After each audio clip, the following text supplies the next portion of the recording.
મારે સ્ત્રી કેળવણી વિશે બોલવું છે. કોઈ પણ દેશની પ્રગતિનો મુખ્ય આધાર છે તેની સારી કેળવણી.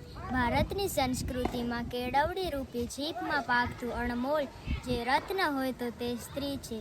પણ હીરાની પરખ તો ઝવેરી જ કરી શકે ને. સમાજનો રૂઢિચુસ્ત વર્ગ માને છે કે સ્ત્રીની બુદ્ધિ પગની પાની હોય. જેથી જ સ્વામી દયાનંદે લખ્યું છે કે એક પુરુષ શિક્ષિત હોય તો માત્ર એકલો જ ઉપયોગી બને, પરંતુ એક સ્ત્રી ભણેલી હોય તો તે તેના આખા પરિવારને ઉપયોગી બને.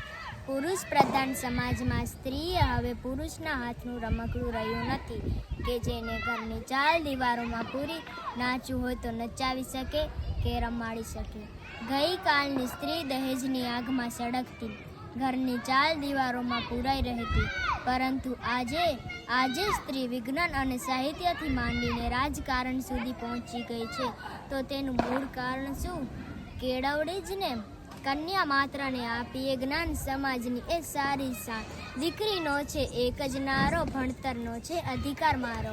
આમ આજના યુગમાં સ્ત્રી કેળવણીનું ખૂબ જ મહત્ત્વ છે.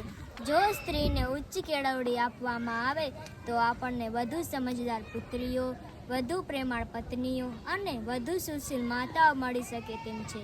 અંતમાં આટલું જ કહેવાનું, કન્યા કેળવણીનો રથ દરેક મા બાપને ખેંચવો જ પડશે.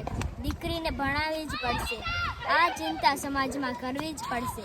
જો દીકરી ભણશે તો તેની મા અને તેના સાસરાનું બે ઘર તરી જાય તેમ છે. અસ્તુ. જય હિન્દ, જય ભારત. ભારત માતા કી જય.